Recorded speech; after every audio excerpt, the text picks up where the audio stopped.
ধাতু নিষ্কাশন করতে হলে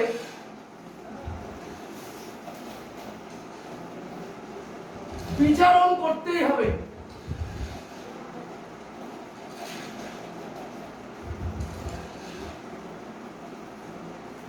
ওপরে হেডিং কর ধাতু নিষ্কাশন।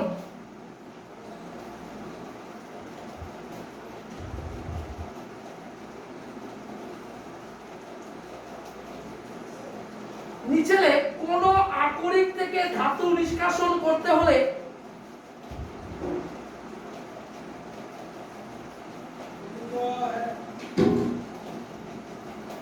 কোন আকরিক থেকে ধাতু নিষ্কাশন করতে হলে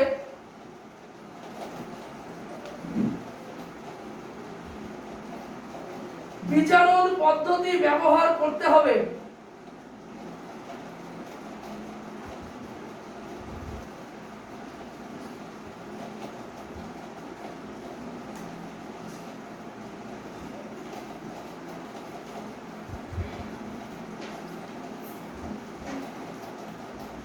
যার মানে যে ধাতু ইলেকট্রন বর্জনের প্রবণতা যত বেশি সে ধাতু অধিক সক্রিয়। বুঝতে পারছি সবাই? যে ধাতুর ইলেকট্রন বর্জনের প্রবণতা বেশি সেই ধাতু অধিক সক্রিয়।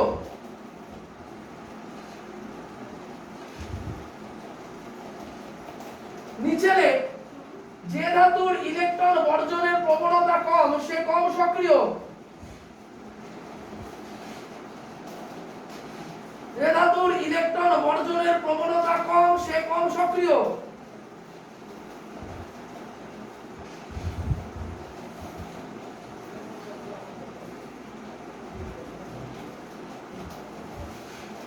আমি কথাটা কি বললাম? যে ধাতুর ইলেকট্রন বর্জনের প্রবণতা যত বেশি সে অধিক সক্রিয়, যে ধাতুর ইলেকট্রন বর্জনের প্রবণতা যত কম সে কম সক্রিয়। লেখ জল এবং অ্যাসিডের সঙ্গে বিক্রিয়ার যে ধাতুর ইলেকট্রন বর্জনের প্রবণতা বেশি, যে ধাতুর ইলেকট্রন বর্জনের প্রবণতা বেশি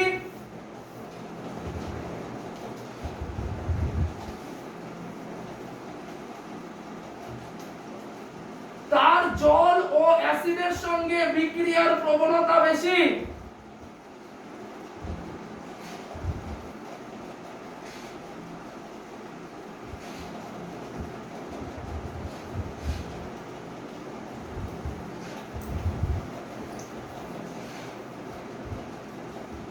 এবার লেখ ধাতুর সক্রিয়তা শ্রেণীর নিম্নরূপ।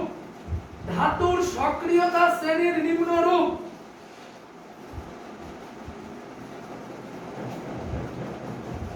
ধাতুর সক্রিয়তা শ্রেণীর নিম্নরূপ।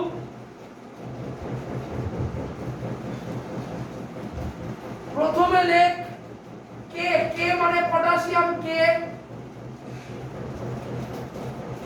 তারপরে সি এ, নিচে নিচে লিখবি কিন্তু সব। প্রথমে কে, নিচে সি এ মানে ক্যালসিয়াম, তার নিচে সোডিয়াম। এটাকে একটা ব্র্যাকেটের মধ্যে লেখ, অর্থাৎ পাশে একটা থার্ড ব্র্যাকেট দে। এটাকে লেখ অতি সক্রিয়। তার নিচে লেখ ম্যাগনেসিয়াম Mg,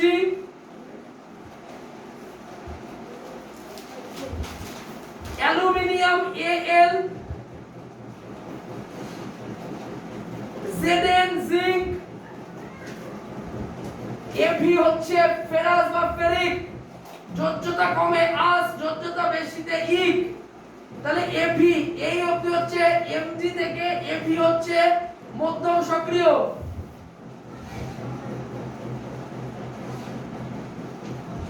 তার নিচে লেখ SnPbH, SnPbH, SnPbH। Sn টা কি রে বাবু?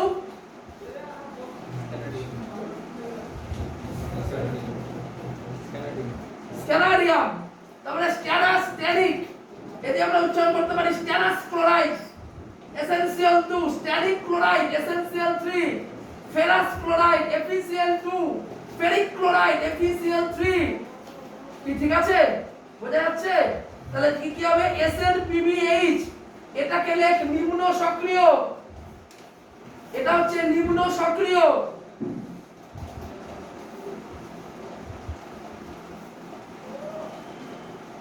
আচ্ছা তোরা একটু বইতে দেখবি, তোদের বইতে এটা দেওয়া আছে কিনা, কপার Au আর Ag দেওয়া আছে, Ag দেওয়া আছে নাকি কপার Ag আর Hg দেওয়া আছে? Hg মানে পারদ অ্যামালগাম। অতি নিম্ন সক্রিয় তিনটে কি কি দেওয়া আছে দেখ তো, Cu Ag আর Au। ওই তো হাতের বাঁদিকে শ্রেণীটা, হাতের বাঁদিকেটা, হ্যাঁ হ্যাঁ হ্যাঁ, দেখ তো Cu Ag আর Au দেওয়া আছে কিনা। হ্যাঁ লাস্টেটা দে,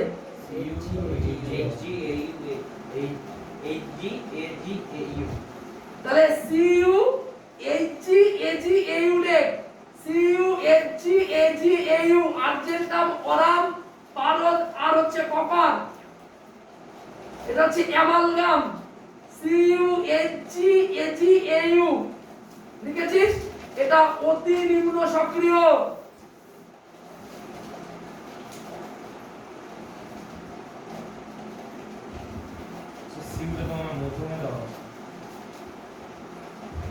Cu তো মধ্যমে যাবে না, তোদের Cu কিসে দেওয়া আছে?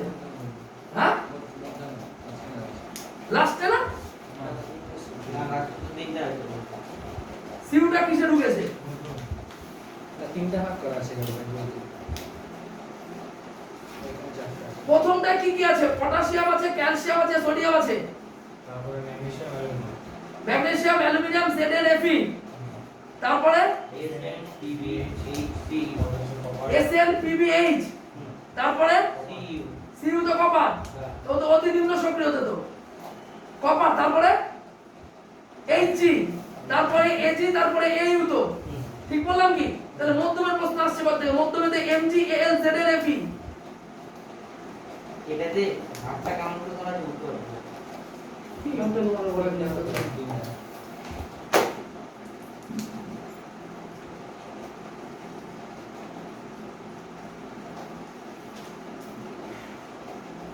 ও এখানে তিনটে করে ভাগ করেছে, এখানে তিনটে করে ভাগ করেছে কিন্তু, বুঝতে পারলি তো? এখানে কিন্তু তিনটে করে ভাগ করেছে, তার মানে Cu Hg Ag Au, হ্যাঁ ঠিক আছে ঠিক আছে ঠিক আছে ঠিক আছে ঠিক আছে ঠিক আছে, লেখ এটা বলছি লেখ, এখানে লেখ, লাইন লেখ, লাইন লেখ, লাইন লেখ, লাইন লেখ, না বলছি লেখ না, লাইন না দিয়ে ধরতে পারবি না, লেখ লেখ।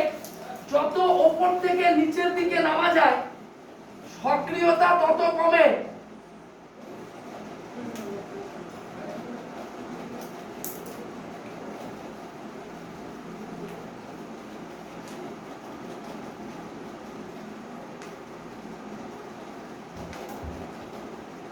কি বললাম? যত উপর থেকে নিচের দিকে নামা যায় তত সক্রিয়তা কমে, যত নিচ থেকে উপরের দিকে ওঠা যায় সক্রিয়তা বাড়ে।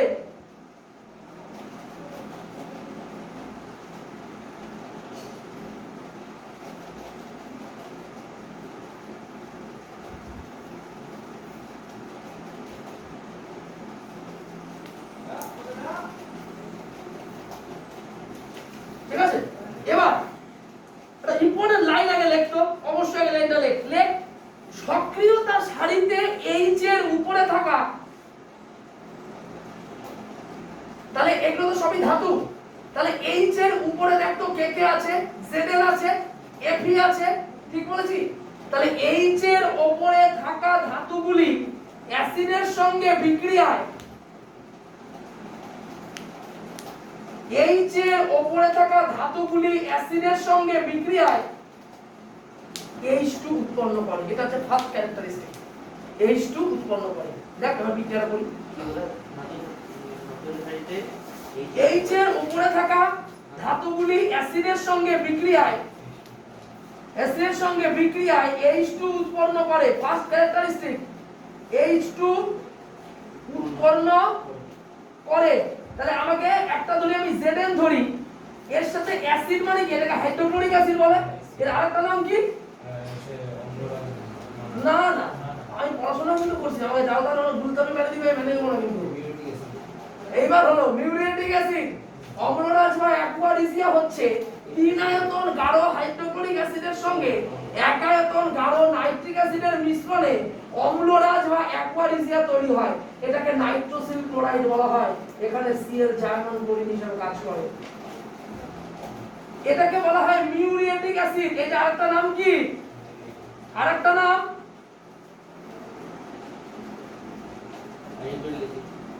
Hydrochloric acid. HNO3 কি অ্যাসিড? Hydrochloric acid. আরেকটা নাম কি? আরেকটা নাম আমরা যখন সমুদ্রে যাই, শরীরটা ভাসাই, শরীর থেকে সমুদ্র থেকে যখন পাড়ে উঠে এসে গাটা মুছি, গাটা কিন্তু আগের তুলনায় অনেক বেশি ভারী লাগে। এর আরেকটা নাম সামুদ্রিক অ্যাসিড। হালকা হালকা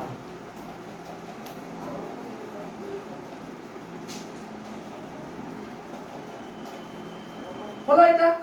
এইটার সাথে বিক্রিয়া যদি করি, তাহলে যতক্ষণ আমার বিক্রিয়াটা না মিলছে তখন আমি কি দেব? এরকম চিহ্ন দেব। তার মানে বিক্রিয়াটা এখনো ব্যালেন্স হয়নি কিন্তু। তাহলে এখানে আবার যদি এমনি বিক্রিয়া করি, তাহলে স্বাভাবিকভাবে এইটা উৎপন্ন হবে ZnCl, আর একটা কি উৎপন্ন হবে? H। তো ZnCl কোন যৌগ দেখেছিস? ZnCl2 zinc chloride. এখানে দুটো হাইড্রোজেন নিতে হবে, এই যে 2, আর এখানে কি উৎপন্ন হলো? H2। কি করে? Zn এর সাথে এখানে কটা হাইড্রোক্লোরিক আছে? এখানে দুটো আছে। তাহলে Zn প্লাস আর Cl মাইনাস, তাহলে ZnCl2, আর এখানে কি পড়ে থাকলো? এই যে ZnCl2, এটা উঠে যাবে, সমান সমান হয়ে যাবে। ZnCl2 আর কি উৎপন্ন হলো? H2। ক্লিয়ার? লেখ কটা লেখ না, দেখো লাইন লেখে বুঝি। লেখ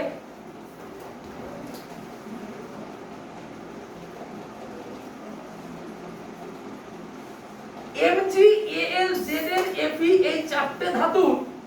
এবার লেখ মধ্যম সক্রিয় শ্রেণীর মধ্যম সক্রিয় ধাতু নিষ্কাশন।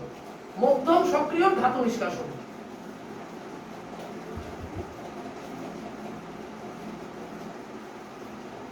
লেখ এই সমস্ত ধাতুগুলির সক্রিয়তা কম হওয়ায়, কার তুলনায় কম? অতি সক্রিয় থেকে কম। তাহলে লেখ এই সমস্ত ধাতুগুলির সক্রিয়তা কম হওয়ায় ধাতুগুলিকে মুক্ত অবস্থায় প্রায় পাওয়াই যায় না। ধাতুগুলিকে মুক্ত অবস্থায় প্রায় পাওয়াই যায় না।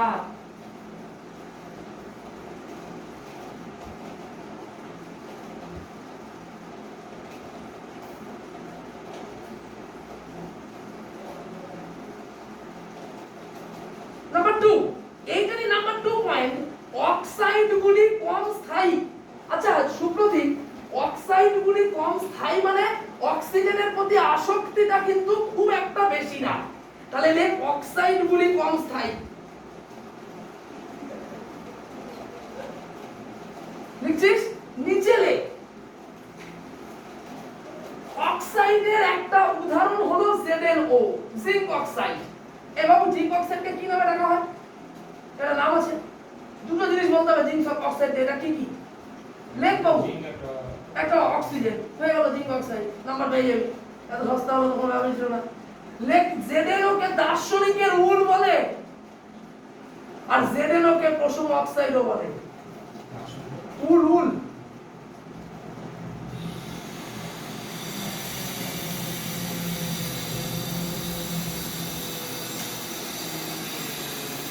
তাহলে জিঙ্ক অক্সাইডকে দার্শনিকের উল বলে। তাহলে এইবার আমাদের আমি উদাহরণ দিয়ে দিলাম। তাহলে এইবার লেখ এই যে কম স্থায়ী, এদের ক্ষেত্রে কার্বন বিজারণ পদ্ধতি ইউজ করতে হবে। লেখ এদের ক্ষেত্রে কার্বন বিজারণ পদ্ধতি ইউজ করে ধাতু নিষ্কাশন করতে হবে। করতে না আসলে বাড়িতে বসে কি হবে না? তাহলে সম্ভব কার্বন বিজারণ পদ্ধতি ইউজ করে ধাতু নিষ্কাশন করতে হবে।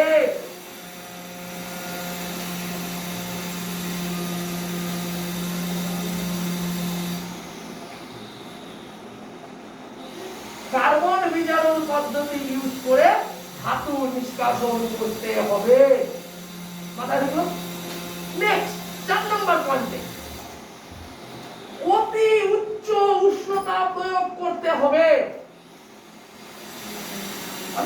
ভেঙে ভেঙে লিখিয়ে দিচ্ছি, ভেঙে ভেঙে নেব। অতি উচ্চ উষ্ণতা প্রয়োগ করতে হবে।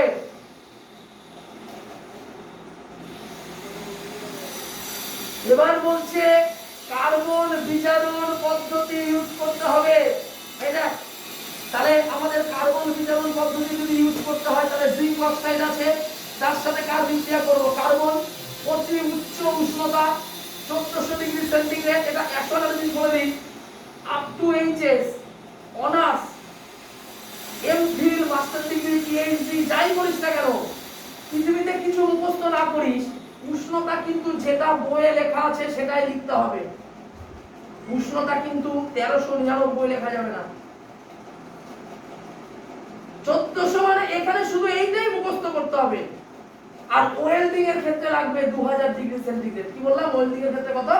2000 ডিগ্রি সেন্টিগ্রেড। আর এটার ক্ষেত্রে 1400 ডিগ্রি সেন্টিগ্রেড। তাহলে এখান থেকে কি উৎপন্ন হবে সবাই বলতে পারে? কি হবে? Zn plus CO। এখানে আমি একটা চিহ্ন বানাই, নিশ্চয়ই জানি সবাই, গ্যাস হয়ে উপরের দিকে উঠে যাবে। তার মানে এই সিওটাকে আমরা কি বলতে পারি? Carbon monoxide. এটার নাম কি? Carbon monoxide. এই দেখ, জিঙ্কটা কি হয়ে গেল? ধাতু পেয়ে গেলাম না? এই জিঙ্ক ধাতু পেয়ে গেলাম না? নিষ্কাশন হয়ে গেল, মধ্যম সক্রিয় শ্রেণী নিষ্কাশন হয়ে গেল। একদম ক্লিয়ার তো? হ্যাঁ, এবার হেডিং কর, অতি সক্রিয় শ্রেণী। এটা মানে ভালো নামও হয়, উচ্চ সক্রিয় ধাতু নিষ্কাশন। উচ্চ সক্রিয় ধাতু নিষ্কাশন। পরীক্ষায় বুঝিয়ে কি লিখছে কিছু, উচ্চ সক্রিয় ধাতু নিষ্কাশন। এটা লিখে না ঘুমে গিয়ে, উচ্চ সক্রিয় ধাতু নিষ্কাশন লেখ। এর একই কথা লেখ, ইলেকট্রন বর্জন করার প্রবণতা বেশি, মানে প্রচন্ড বেশি, ইলেকট্রন বর্জন করার প্রবণতা বেশি।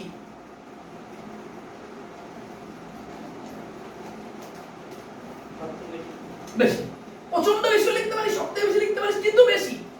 ইলেকট্রন বর্জন করার প্রবণতা মধ্যমের থেকে অতি সক্রিয় বেশি, সেই জন্য উচ্চ সক্রিয় শ্রেণী বললাম। কিন্তু নেক্সট পয়েন্ট লেখ, অক্সিজেনের প্রতি আসক্তি বেশি। এটা কিন্তু আমি কোথাও ইউজ করিনি, নিম্নতেও ইউজ করিনি, এটা কিন্তু আমি কি বলে ওটাকে মধ্যমে ইউজ করিনি, উচ্চতে করলাম। অক্সিজেনের প্রতি তার আসক্তি বেশি। পরবর্তী পয়েন্ট তো তুই নিজেই বলতে পারবি, এদের অক্সাইডগুলি অধিক স্থায়ী। আগেরটা কম স্থায়ী ছিল, এটা অক্সিজেনের প্রতি আসক্তি বেশি, তাহলে এটা অধিক স্থায়ী। লেখ, অক্সিজেনের প্রতি আসক্তি বেশি হওয়ায় এটি অধিক স্থায়ী। কি ক্লিয়ার হচ্ছে তো? এটা অধিক স্থায়ী। সুতরাং কার্বন বিজারণ পদ্ধতি ব্যবহার না করে তড়িৎ বিশ্লেষ্য রূপে তড়িৎ বিশ্লেষ্য পদ্ধতি ব্যবহার করতে হবে। কার্বন বিজারণ পদ্ধতি আর এখানে ইউজ করা যাবে না, এখানে তড়িৎ বিশ্লেষ্য পদ্ধতি ব্যবহার করতে হবে।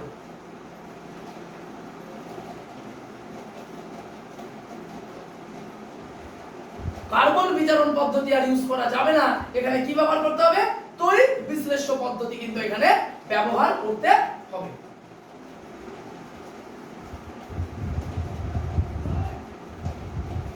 বুঝা গেল? হেডিং কর শুধু ছোট্ট করে, সোডিয়ামের ধাতু নিষ্কাশন। তোরা দেখ, একটা সময় এসে আমি বলছি এই জিনিসগুলো হয়ে যাবে।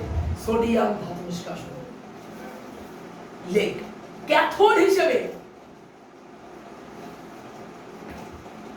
আমি একটু আগে কিন্তু শুরুতেই বলেছি কি ব্যবহার করতে হবে? এফি। ক্যাথোড হিসেবে কি ব্যবহার করতে হবে? এফি। আর অ্যানোড হিসেবে কি ব্যবহার করতে হবে? গ্রাফাইট। লেখ লেখ লেখ লেখ, অ্যানোড হিসেবে গ্রাফাইট। এবার যদি আমি একটু দেখ খাতাটা দেখ, ধর এরকম একটা জিনিস আমি নিলাম, এখানে আমি NaCl এর জলীয় দ্রবণ নিলাম সুমন, আর এখানে একটা তড়িৎদ্বার নিলাম, ধর এরকম টাইপের নিলাম, আর এখানে এরকম টাইপের নিলাম। এটা তো ফার্স্ট, তো তাহলে এটা তো মাইনাস, আর এইটা কি প্লাস সুপ্রতীক। তাহলে এইটাকে আমরা কি নিচ্ছি? অ্যানোডে কি নিচ্ছি? গ্রাফাইট। আর ক্যাথোডে আমরা কি নিচ্ছি? লোহা বা Fe। তাহলে এইটা একটা আমাদের বাক্স, এই প্রান্তটা যুক্ত হয়ে গিয়ে কি একটা ছোট দ্বারের সাথে যুক্ত হবে, আর এইটা তার থেকে বড় দ্বারের সাথে যুক্ত হবে। তার মানে অ্যানোড কার সাথে যুক্ত থাকে? ধনাত্মক। ক্যাথোড কার সাথে যুক্ত থাকে ঋণাত্মক এখানে NaCl এর জলীয় দ্রবণের তড়িৎ বিশ্লেষণ করলে কি হবে Na+Cl- তাহলে Na+ টা কার দিকে যাবে ক্যাথোডে তাহলে ক্যাথোডে বিক্রিয়া হলে কি হবে ক্যাথোডে বিক্রিয়া হলে আমি যেটা প্রথমেই সঙ্গে সঙ্গে পড়ালাম Na+ + E এটা কি হবে সোডিয়াম পাশে আমি কি লিখতে পারি এটা বিজারণ হয়ে গেল ভেরি গুড আর এটা ক্লোরিন এটা দাগ দিলাম ক্লোরিন + E এটা আমাদের কি হয়ে গেল জারণ হয়ে গেল এটা অ্যানোডে হলো তাহলে এখানকার ক্লোরিন যেটা পেলাম আর আগের যে ক্লোরিন একটা ছিল সেই ক্লোরিন দুটো মিলে কি হয়ে গেল ক্লোরিন 2 বা Cl2 এটা হয়ে গেল আমার অ্যানোডিক বিক্রিয়া কমপ্লিট হয়ে গেল সোডিয়ামের ধাতু নিষ্কাশন কমপ্লিট হয়ে গেল এই দেখ অলরেডি সোডিয়ামকে পেয়ে গেছি সোডিয়াম ধাতু নিষ্কাশন হয়ে গেল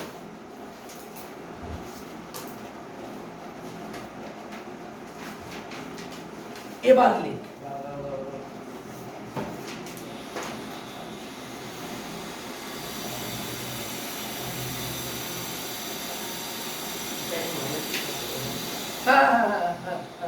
না এটা এদিকে প্লাস হয়ে গেল না এটা এদিকে কি হবে এটা এদিকে তো মাইনাসটা ত্যাগ করলো তাহলে অটোমেটিক উপরে প্লাস সেটা দিচ্ছে না তাহলে এটা মাইনাস হয়ে গেল এদিকে প্লাস হয়ে যাবে এই যে ক্লোরিনটা কি ছিল এখানকার ক্লোরিনটা তো মাইনাস ছিল না এখানকার ক্লোরিনটা মাইনাস ছিল তাহলে এই ক্লোরিনটাকে আমি এখানে টানলে এটা কি হয়ে গেল প্লাস হয়ে গেল না এদিকে মাইনাস এদিকে গেলে প্লাসই হয়ে গেল না তাহলে এটাকে আমরা কি বলতে পারি কারণ তাহলে ক্যাথোডে কি হয় বিজারণ এখান থেকে আমরা নতুন জিনিস জানলাম ক্যাথোডে কি হয় বিজারণ আর অ্যানোডে কি হয় এবার লেখ যা বলছি লেখ আচ্ছা প্রথমের শ্রেণীটা কি করিয়েছিলাম সক্রিয় মানে নিম্ন সক্রিয় ওইখানে একটা পয়েন্ট বাদ গেছে লিখে দাও তো লেখ নিম্ন সক্রিয় যে একটা পয়েন্ট বাদ গেছে ওখানে লিখে দাও তো ভালো করে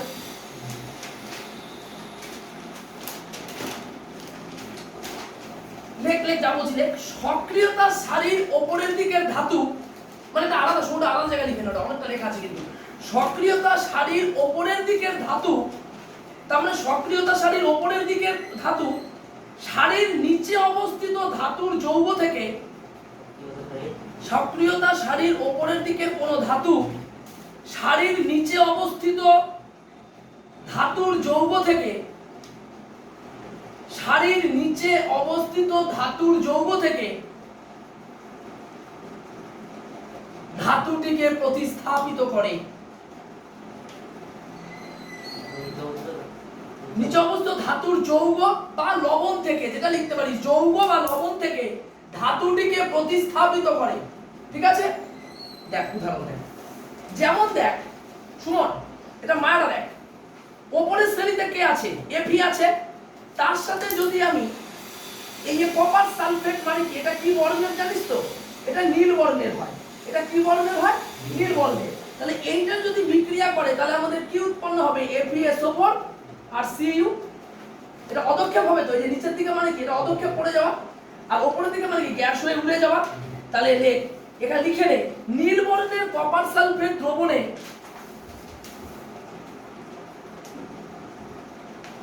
নীল বর্ণের কপার সালফেট দ্রবণে জিঙ্ক বা আয়রন দণ্ড নিমজ্জিত করলে আবার দেখ এটা হতে পারে Zn + H2SO4 তাহলে ZnSO4 + H2 Cu এই Fe + CuSO4 তাহলে কি হবে Zn + CuSO4 ZnSO4 + Cu Fe + CuSO4 FeSO4 + Cu তাহলে লেখ নীল বর্ণের কপার সালফেট দ্রবণে জিঙ্ক বা আয়রন দণ্ড নিমজ্জিত করলে নিমজ্জিত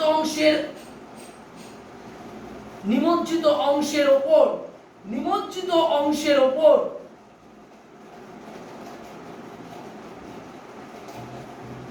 তাহলে নিমজ্জিত কার উপর করা হচ্ছে কপার সালফেটের উপর নিমজ্জিত অংশের উপর লাল ধাতব কপারের আস্তরণ সৃষ্টি হয় লাল ধাতব কপারের আস্তরণ সৃষ্টি হয় আমি Fe দিয়ে লেখালাম মানে তোকে Fe দিয়েই লিখতে হবে এমন কোনো মানে পৃথিবীতে নাই Zn + CuSO4 ZnSO4 + Cu লিখতে পারিস কিন্তু অদক্ষেপ চিহ্নটা দয়া করে দিস লাল ধাতব কপারের আস্তরণ কি হয় সৃষ্টি হয় পরের কোশ্চেন নিয়ে গোল্ডস্মিথের হার্মিট পদ্ধতি কি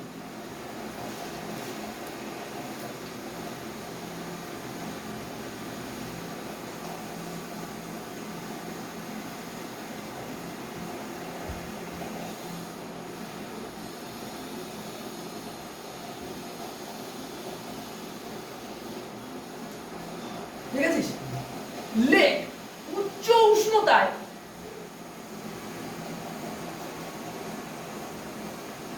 অক্সিজেনের প্রতি অ্যালুমিনিয়ামের তীব্র আসক্তির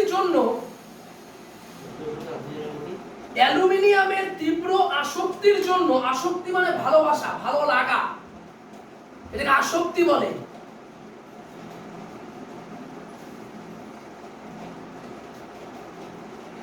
আসক্তির জন্য কিছু কিছু ধাতব অক্সাইডকে, কিছু ধাতুর অক্সাইডকে, অক্সাইড মানে অক্সিজেন যুক্ত হওয়া।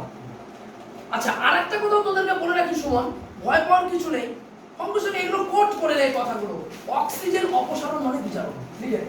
অক্সিজেন পাশে একটা তীর চিহ্ন দিয়ে লিখে না, অক্সিজেন অপসারণ মানে বিজারণ। অক্সিজেন অপসারণ বিজারণ, তাহলে উল্টো কথায় কি হতে পারে? অক্সিজেন গ্রহণ।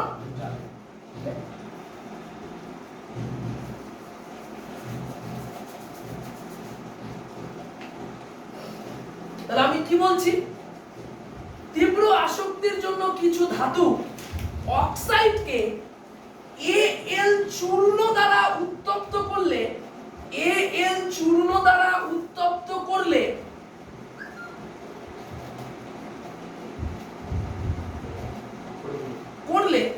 অক্সাইডগুলি Al দ্বারা বিজারিত হয়ে, অক্সাইডগুলি Al দ্বারা বিজারিত হয়ে, অক্সাইডগুলি Al দ্বারা বিজারিত হয়ে গলিত ধাতুতে পরিণত হয়। অক্সাইডগুলি Al দ্বারা বিজারিত হয়ে গলিত ধাতুতে পরিণত হয়।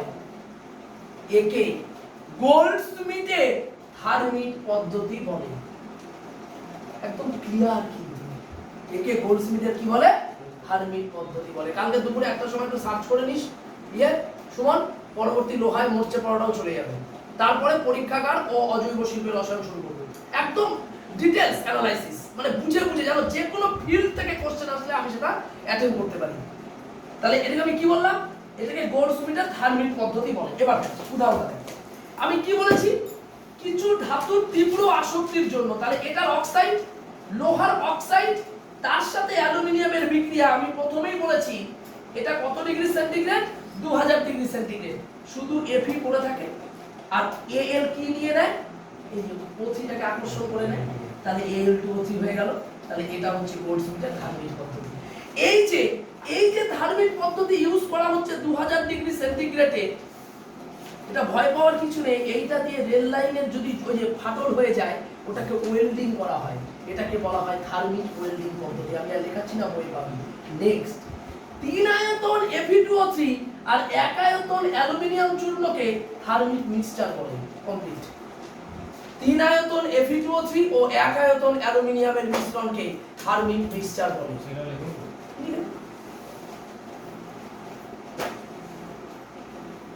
খাতা তো রাখ, ওই লোক সমাজে দেখাতে হয়, পড়াইছিল, দেখেন। 3 আয়তন Fe2O3 ও 1 আয়তন A এর মিশ্রণকে থার্মিট মিক্সচার বলে।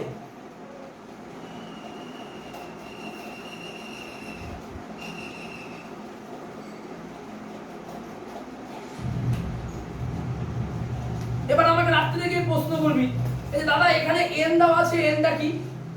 nটা হচ্ছে চার্জের সংখ্যা, 2 হতে পারে, 3 হতে পারে, 4 হতে পারে, 5 হতে পারে। এখানে যতগুলো পজিটিভ আয়ন আছে, এখানে ততগুলো ইলেকট্রন আছে, পরস্পর পরস্পরের আধানকে প্রশমিত করে দেয়, ধাতব পরমাণুতে পরিণত হয়ে যায়। এই সিস্টেম একটা কথাতেই আছে, পরমাণু নিস্তরিত হয়ে গেল। পরমাণুর কেন্দ্রকে যতগুলি প্রোটন আছে, তার কেন্দ্রকের বাইরে ততগুলি ইলেকট্রন আছে, পরস্পর পরস্পরের আধানকে প্রশমিত করে দেয়, পরমাণু কণা নিউট্রালাইজড হয়ে যায়, মানে নিস্তরিত হয়ে যায়। তাহলে ওই জন্যই বলে পরমাণুর আধান শূন্য হয় কেন? প্রশ্নটা উল্টো দিক দিয়ে আসে। এবার নেই, 3 আয়তন Fe2O3 ও 1 ভাগ Al এর চূর্ণের মিশ্রণকে আমরা থার্মিট মিক্সচার বলতে পারি। ঠিক আছে? এইবার নিচে লাই অক্সিজেন অপসারণ বিজারণ লিখেছিস। এবার লেখ, যে পদার্থ ইলেকট্রন গ্রহণ করে, যে পদার্থ ইলেকট্রন গ্রহণ করে সে নিজে বিজারিত হয়, অন্যকে জারিত করে। এত লিখাতে মানে এত ডিটেইলস কিন্তু হবে না। যে পদার্থ ইলেকট্রন গ্রহণ করে সে নিজে বিজারিত হয় অন্যকে জারিত করে, তার মানেটা হচ্ছে এটা। যে নিজে বিজারিত হয় সে কি দ্রব্য বলতো ভাই? জারক দ্রব্য।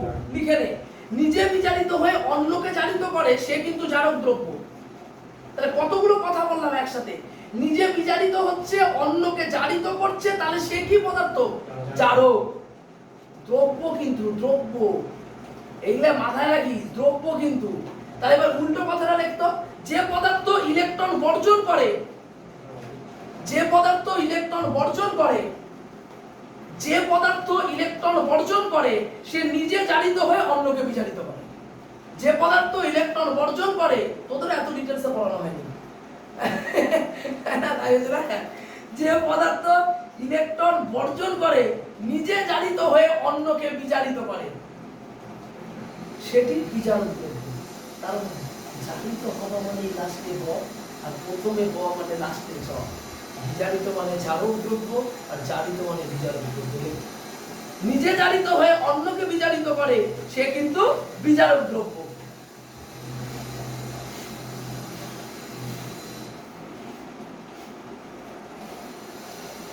কি মাথায় ঢুকলো?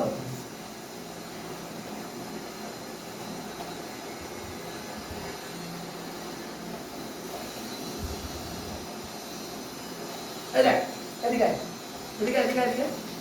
এটা ইলেকট্রন গ্রহণ বলছে না, এটা জারক। এই দেখ, ইলেকট্রন গ্রহণে জারক, আর ইলেকট্রন বর্জনে কি হবে? বিজারক। তাহলে এখানে কোনটা বিজারক? এই যে ইলেকট্রন নাই সালে কোনটা? এটা এ, তাহলে এটা বিজারক। তাহলে জারক প্লাস বিজারক। এবার বিজারণ কি বলছে? বিজারণ মানেটা আমি কি বললাম? তড়িৎ ঋণাত্মক মৌল বা কোনো মূলক অপসারিত হয়, ঋণাত্মক মূলক অপসারিত হয়। তাহলে ঋণাত্মক মূলক কি? তিনটা থেকে তিনটা ইলেকট্রন চলে গেলে তাহলে এটা বিজারণ। আর এ এর সাথে তিনটা ইলেকট্রন জুড়লো তাহলে এটা কি? জারণ। তাহলে ঋণাত্মক যুক্ত হলে জারণ, আর ঋণাত্মক বেরিয়ে ধনাত্মক হলে বিজারণ। আর কি চল, ঋণাত্মক বেরিয়ে ধনাত্মকে বিজারণ, আর ধনাত্মক বেরিয়ে ঋণাত্মক হলে জারণ। লিখে নে, লিখে নে, লিখে নে। ঋণাত্মক যোগে জারণ, আর ঋণাত্মক বর্জনে বিজারণ।